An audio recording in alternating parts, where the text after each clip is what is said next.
Welcome back, everyone. Well, it is certainly nice to be back home here in Florida once again. I'm feeling bright-eyed, bushy-tailed, and reinvigorated, ready to get back to the grind of creating more fantastic press penny-themed videos. Now, hopefully by now you've already seen all of our Colorado trip videos and all the press pennies we collected along the way, but just in case, I'll be sure to link all of them down in the description below.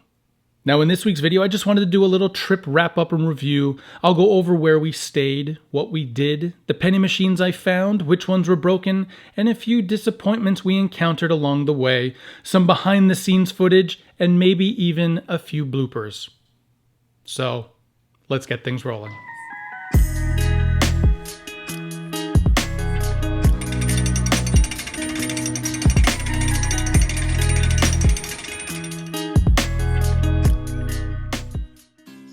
We had booked an Airbnb in Bailey, Colorado, which is a little over an hour drive from the Denver airport. Of course, we had to make a quick pit stop at an In-N-Out burger to satisfy a much overdue craving. Then once we got past the Denver area, the highway had us twisting and turning through some unbelievable mountain views.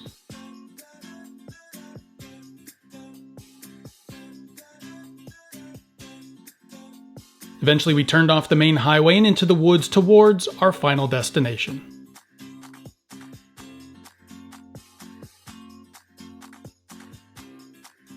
Known as the Gingerbread Cabin, this was going to be our home for the next week.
Our primary plan for this trip was just to relax and unwind, basically trying to avoid places with large, noisy crowds.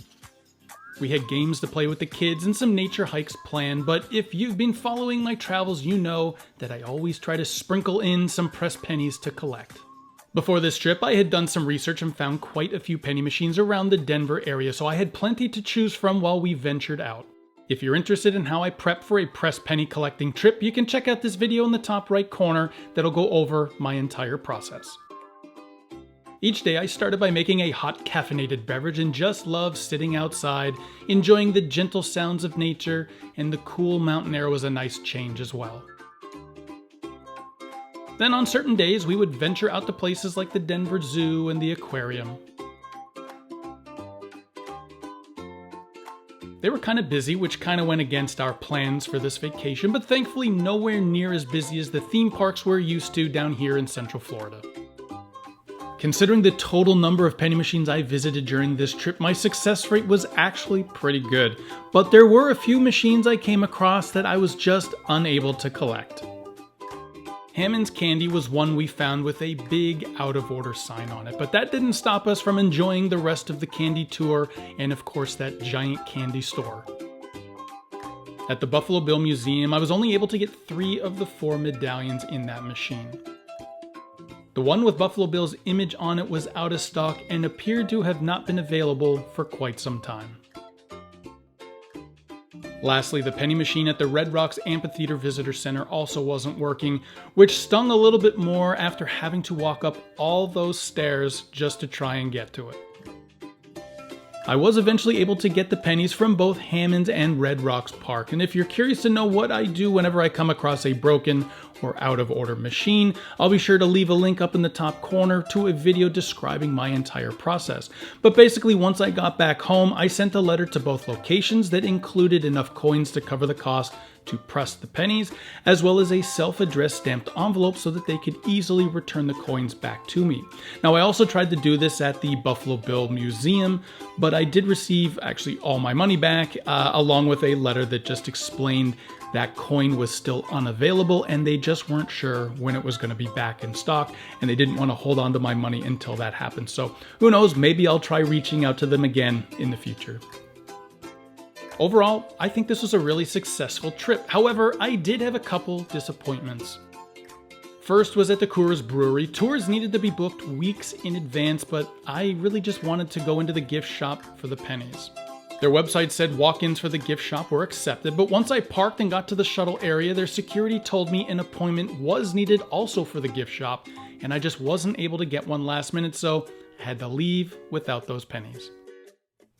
The second wasn't as bad, but it was a similar type of situation. When we visited the US Mint, I was really looking forward to the guided tour inside, where I could see the entire process of how they create our lovable US cent, affectionately known as a penny. Unfortunately, once we got there, I was quickly told that there are a limited number of tickets available each day for the tours, and that people actually line up as early as 6 a.m. to grab one. So by the time we got there, all those tickets were gone and we weren't able to go inside. Shame on me, I really should have looked into that more ahead of time and known better, but that's okay, at least I'll know for next time. Thankfully though, the nearby gift shop was open with no reservation needed, so we headed inside so that I could press the pennies, and I also picked up a few unique items. Let's take a closer look.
Eventually our trip was coming to an end, and I still had a few pressed penny sets on my list that I had researched ahead of time that I was hoping to get to, but we just couldn't fit it into our schedule. Like the History Colorado Center, Molly Brown's House Museum, and probably one that I was really sad I couldn't get to was the Wings Over the Rockies Air and Space Museum. But that's okay. It's always good to have some places to visit the next time. Before we go, I did want to share a little behind the scenes. Well, good morning everyone and welcome back to beautiful Colorado. While my family was relaxing and just hanging out in the cabin, I would take some time to record some different intros and other little videos outside. It's always a fun part of the process that I enjoy figuring out unique ways to set up the camera, and being out in the woods made things certainly a little more interesting.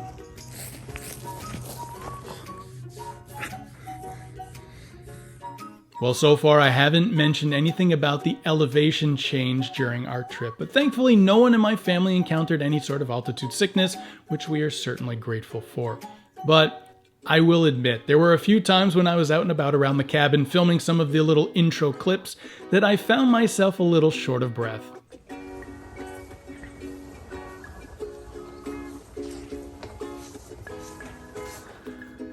Well, good morning everyone and welcome back to... Holy man, I'm winded. I will say the air is a little thin up here in the mountains. All right, let's do that again. The elevation at the cabin was around 7,900 feet above sea level. Now, where we live in Central Florida, it's only around 120 feet, which is kind of laughable in comparison. So that was quite a difference, but nothing we couldn't handle. Well, there you have it. This entire bag of coins has been photographed, videotaped, documented, and is now ready to be safely stored away in my collection. If you want to see how I do that, be sure to check out the video I've got linked up in the top corner. It will go over my entire process. Well, thank you again for joining my family on our special Colorado vacation. We had a fantastic time and are looking forward to our next adventure, which may be sooner than you think, so stay tuned. Enjoy the rest of your week, and as always, keep on pressing.